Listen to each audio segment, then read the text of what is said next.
problem. Steve King, congressman from Iowa, is on with us. Hey, Steve.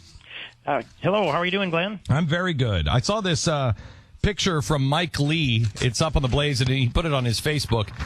It is the federal regulations for the year that have come out from unelected officials. If you see at the top of the this counter, and I don't even know how high that counter is. It's got to be about 4 feet. The top of that, there are 3 stacks of papers, 80,000 pages of new regulations. And at the very top, you will see a stack probably about 4 inches high of the actual laws that Congress passed to make those 80,000 pages of regulation. We are so overregulated now, Steve. It is beyond comprehension.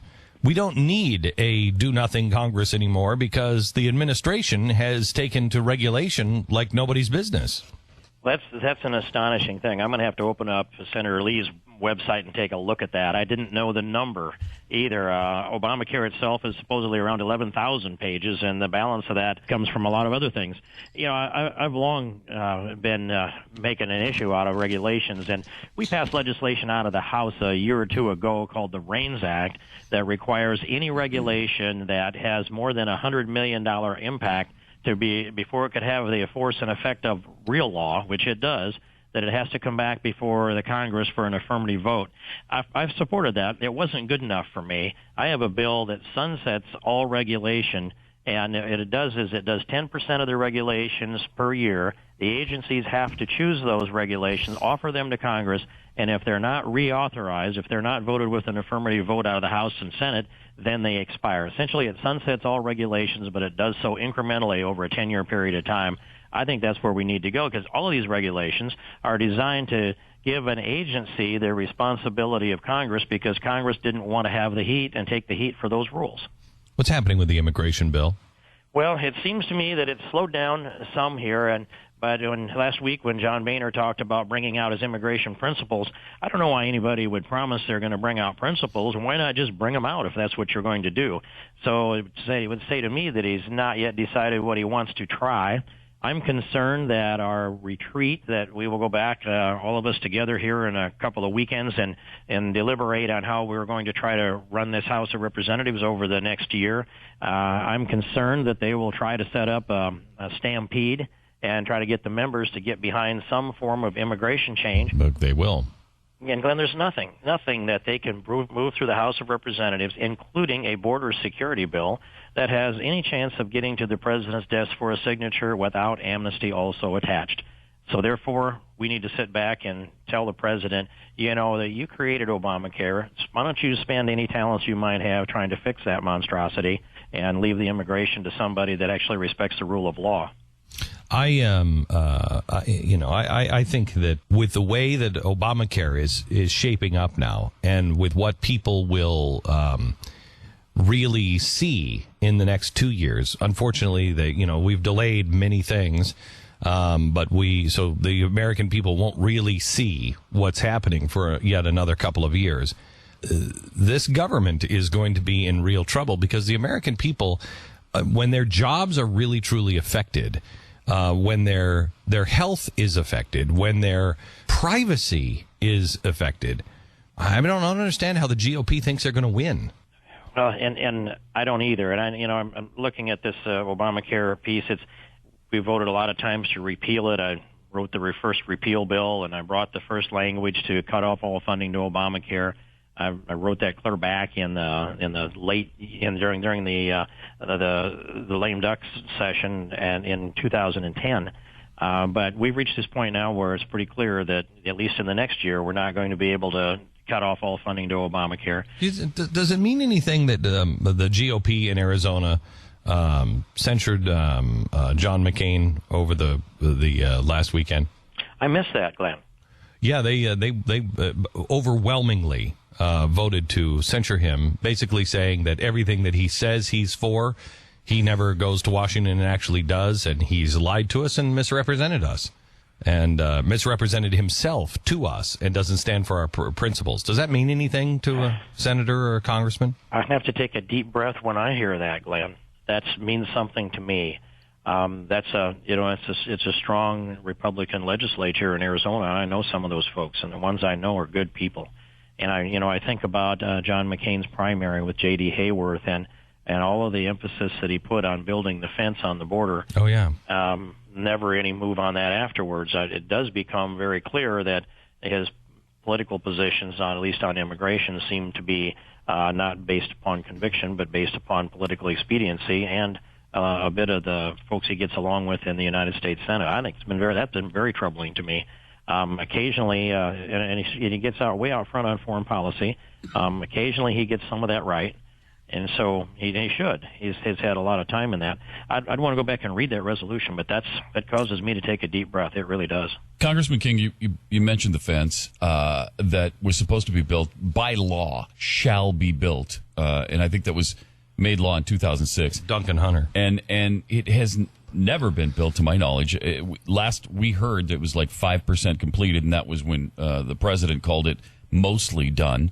How much of that fence is actually completed the way it was specified in Congress? Well, very few miles of it, and been down there to tour most of it. And it's been some months now since I've gotten a full report on that. I used to have my staff hand me a report on what actually was done, but nothing has been getting done over months. So I have to go back to memory. They wanted to declare that vehicle barriers are fencing, and that's just a steel rail that you can walk through or over. That it's hard to drive a car through, but then that exists over. I think there'd be several hundred miles of that, a vehicle barrier, and then there's some fencing along places like Naco, Arizona, and in places like that where there are human barriers, and Nogales has them, but it's mostly in the urban high traffic areas. And the triple fencing, the double and triple fencing that really is necessary to make this effective, exists in only a few miles. And it's effective. Smuggler's Gulch in California, they hauled about 1 million yards of dirt in there and built a fence across, and it's been effective. It's effective also in. Let me see. I better not say because I could possibly get that location wrong. But there's several places where it is very effective. Near San Diego, for one. San Diego is one of them. And another place that's been extremely effective building a fence, Israel. I mean, it's cut down terrorism in Israel. And notice what they say, though. That's apartheid. Right. I mean, they use that kind of language. Congressman Steve King from Iowa is on the phone with us. Let me just run down a couple of other things.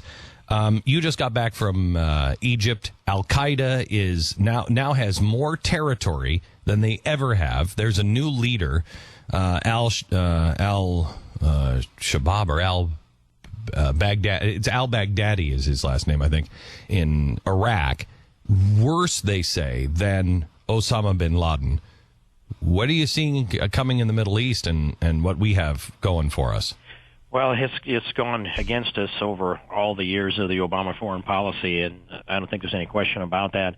We were into about 2.5 years into the Arab Spring, and in each one of those cases, save one, it's broken against the interests of the United States. I think that President Obama has been on the wrong side of really every one of them magically.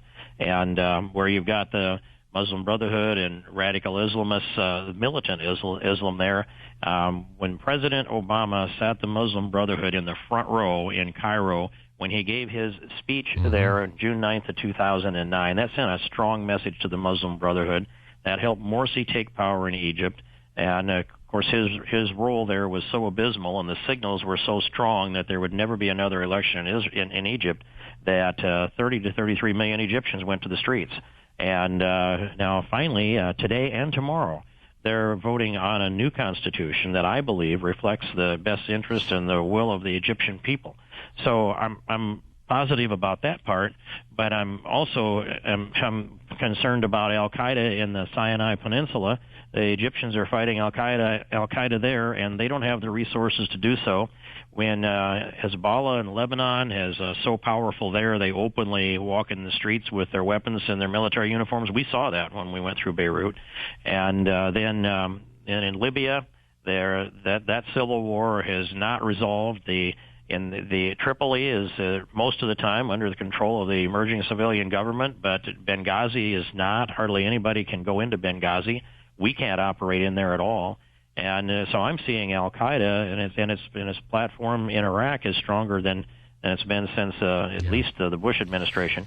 So it is amazing to see the growth there and how this administration has refused to take them on directly in the places they need to, and their refusal to support the people who would otherwise be our friends when they want to take them on themselves, and that includes Egypt. I'm really concerned about the military and the direction that we're headed with our military, the taking out of Christian ethics in our military, and the absence of ethics really anywhere.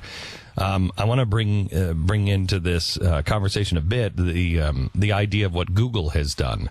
Google has now bought 5 or 6 robotic plants. They are going into a big deal with the Pentagon to make robotic humanoids. It is truly terrifying, the control that Google has. I talked to the author of Search and Destroy, probably the most complete book on Google yesterday, and he was telling me, he said, Glenn, they have become the dog, they're no longer the tail. Because of what they can do and what information they have access on. They just yesterday bought $3.2 billion a corporation called Nest, which now gives them access to our thermostats in our homes.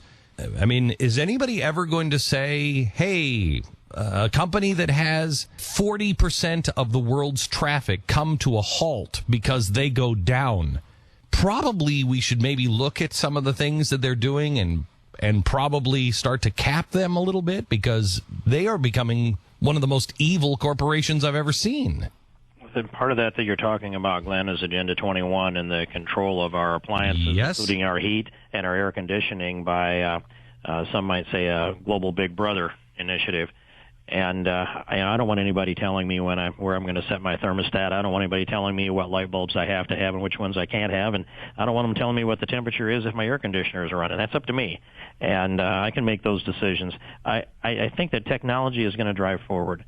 And we I have no problem hang on just a second. I have no problem with technology going forward. I'm friends with Ray Kurzweil, who is the head of artificial intelligence at Google. I have no problem with technology. It is the merging of technology and government that is truly frightening. Google is, if not already, soon beyond understanding in their power. Well, that's a profound statement, Glenn, and I don't disagree with that. That soaks into me in a way that I'm going to spend some time thinking about that.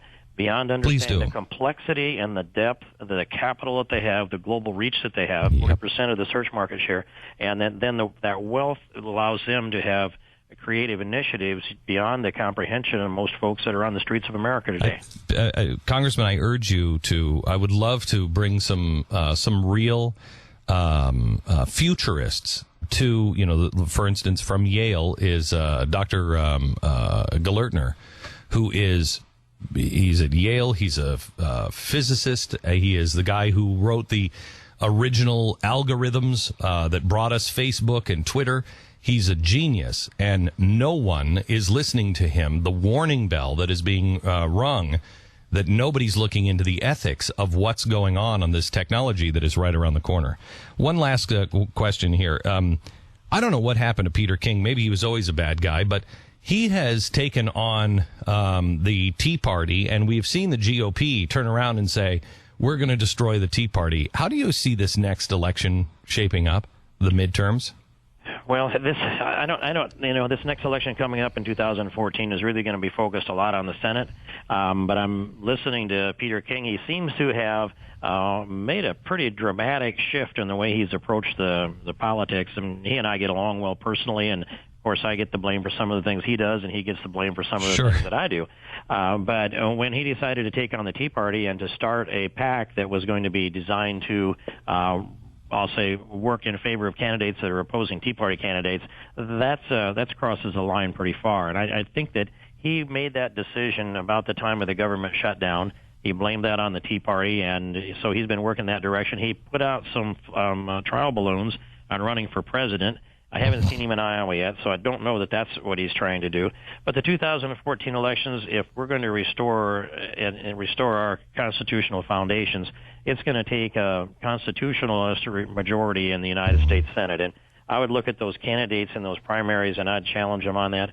we've got a president that's violating this Constitution just on a regular basis, and I don't see the conviction here in the House of Representatives to challenge him on that. And I'd sure like to see us bring constitutionalists into the Senate that are going to help us with that cause, Glenn. Chris Christie have a chance to run for president of the United States and actually win? Well, I wouldn't rule him out because in politics it's not really a science, it's an art. And I would say let Chris Christie defend his positions. He sounded to me like he manned up to what happened in New Jersey. That doesn't mean that I think all the questions are answered, that I don't have any trouble with that.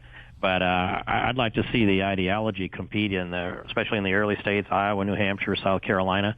And I think that let the best man win. But I'm a full spectrum constitutional conservative. I think if we pull this country back down to the underpinnings that our founding fathers articulated for us and restore the pillars of American exceptionalism, we can be a far greater country than we are today. Steve, if we lose our moorings, then I think that we're no longer the leader of the free world eventually. Congressman Steve King from Iowa, one of the friends of the program and one of the friends of the Constitution that we support. And it's always good to have you on and good to talk to you, Steve. Thank you very much, Congressman. Appreciate it.